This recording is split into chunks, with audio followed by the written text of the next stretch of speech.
নমস্কাৰ, মই উত্তম ভূঞা। আপোনালোকে চাবলৈ আৰম্ভ কৰিছে সত্যৰ এটা নতুন অধ্যায়। সত্যত যি কম সঁচা কম। সত্যত এটা বাতৰি সম্প্ৰচাৰ হৈছে। এই বাতৰিটো কেন্দ্ৰ কৰি যথেষ্ট বিতৰ্কৰ সূচনা হৈছে বিজেপিৰ ভিতৰচৰাত। এই বাতৰিটো এনেধৰণৰ আছে। নগাঁৱৰ এখন বিজেপিৰ সভাত অংশগ্ৰহণ কৰিছে ৰাজ্যিক বিজেপিৰ সভাপতি দিলীপ শইকীয়া। মঞ্চত দিলীপ শইকীয়া বহি আছে।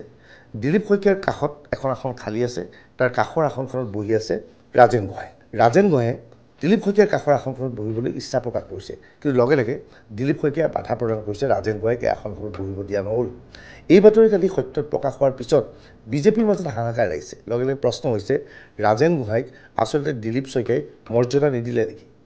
আচলতে দিলীপ শইকীয়া ৰাজ্যিক বিজেপিৰ সভাপতি হোৱাৰ পিছত ৰাজেন গোহাঁই উৎফুল্লিত হৈ পৰিছে।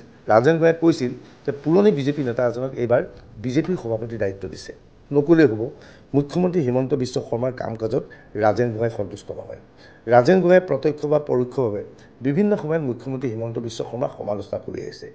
আচলতে অপ্ৰতিৰোধ্যভাৱে নগাঁও লোকসভা সমষ্টিৰ পৰা কেইবাবাৰো বিজয়ী হোৱা ৰাজেন গোহাঁইক নগাঁও লোকসভা সমষ্টিৰ পৰা টিকেট নিদিয়াৰ আঁৰৰ মানুহজন হিমন্ত বিশ্ব শৰ্মা বুলি ৰাজেন গোহাঁয়ে সন্দেহ প্ৰকাশ কৰে। কিন্তু বাস্তৱ সত্যটো হ'ল, ইয়াৰ কেইদিনমানৰ পূৰ্বে ৰাজেন গোহাঁয়ে নাৰী কেলেংকাৰী সকলো বাতৰি কাকত, সকলো টেলিভিছন চেনেলত প্ৰকাশ পাইছিল। ইয়াৰ পিছতেই ৰাজেন গোহাঁইক টিকট নিদিয়াৰ সিদ্ধান্ত গ্ৰহণ কৰিছিল বিজেপিৰ কেন্দ্ৰীয় নেতৃত্বই। হিমন্ত বিশ্ব শৰ্মাক সমালোচনা কৰিছিল, পদত্যাগৰ কথা কৈছিল। তাৰ মাজতো ৰাজেন গোহাঁই বিজেপিতে আছিল। সেইজন ৰাজেন গোহাঁই দিলীপ শইকীয়াক সভাপতি হোৱাৰ লগে লগে উৎফুল্লিত হৈ পৰে আৰু দিলীপ শইকীয়াৰ সপক্ষে বক্তব্য আগবঢ়ায়। কালি নগাঁৱতো পুৱাৰ ভাগত দিলীপ শইকীয়াৰ সপক্ষে ৰাজেন গোহাঁয়ে বহুবোৰ কথা কৈছিল, যিবোৰ ভাল কথা অৰ্থাৎ দিলীপ শইকীয়াক তেওঁ ভাল পাইছে। কিন্তু সন্ধিয়া অভূতপূৰ্ব ঘটনা সংঘটিত হ'ল। সন্ধিয়া দেখা গ'ল মঞ্চত এইদৰে দিলীপ শইকীয়া বহি আছে, কাষত ৰাজেন গোহাঁই দূৰত আছে। কাষৰ চিটকেইখনত বহিব বিচাৰিছে, কিন্তু ৰাজেন গোহাঁইক বহিবলৈ দিয়া হোৱা নাই। এইবাৰ পৰৱৰ্তী দৃশ্য মন কৰক।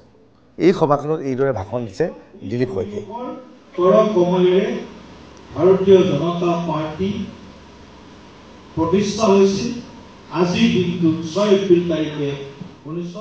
এতিয়া প্ৰশ্ন হৈছে, ৰাজেন গোহাঁইক দিলীপ শইকীয়াই তেওঁৰ কাষৰ আসনখনত বহিবলৈ নিদিলে কিয়? বিজেপিৰ বহু নেতাই ইয়াক আমাক প্ৰশ্ন কৰিছে। বহুজনে ক'ব বিচাৰিছে, বেলেগজনে সচেতন মহলে জানিব বিচাৰিছে, ৰাজেন গোহাঁই দিলীপ শইকীয়াক ইমান প্ৰশংসা কৰিলে, কিন্তু সেইজন দিলীপ শইকীয়াই ৰাজেন গোহাঁইক কাষৰ আসনখনত বহিব নিদিলে কিয়?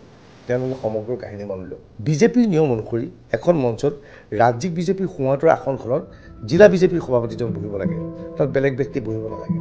সেয়া বিজেপিৰ নিয়ম, বিজেপিৰ পৰম্পৰা। সেই পৰম্পৰা অনুসৰি দিলীপ শইকীয়াই সেই আসনখন নগাঁও জিলা বিজেপিৰ সভাপতিৰ বাবে সংৰক্ষিত কৰি ৰাখিছিল। তাত ৰাজেন গোহাঁয়ে বহিব বিচাৰোঁতে বাধা প্ৰদান কৰিছিল। আচলতে কাহিনী এইটোৱেই। কিন্তু ইয়াক লৈ দিলীপ শইকীয়াই ৰাজেন গোহাঁইক অপমান কৰিছে বুলি যি ধৰণৰ কথা ওলাইছে, সেয়া বাস্তৱিকতে নহয়। বিজেপিৰ পৰম্পৰা অনুসৰি দিলীপ শইকীয়াই কাষৰ আসনখন সংৰক্ষিত ৰাখিছিল জিলা বিজেপিৰ সভাপতিৰ বাবে। সেই আসনখনত ৰাজেন গোহাঁয়ে বহিব বিচৰাত ইয়াক বাধা দিছিল দিলীপ শইকীয়াই। আচলতে বিজেপিৰ পৰম্পৰাৰ কাহিনী এইটো, কিন্তু তাকেই লৈ বিভিন্নজনে ভিন্ন ধাৰণা কৰিছে। এই ভিডিঅ' সংক্ৰান্তত আপোনাৰ মতামত কমেণ্ট ছেকশ্যনত লিখিব পাৰিব। ধন্যবাদ।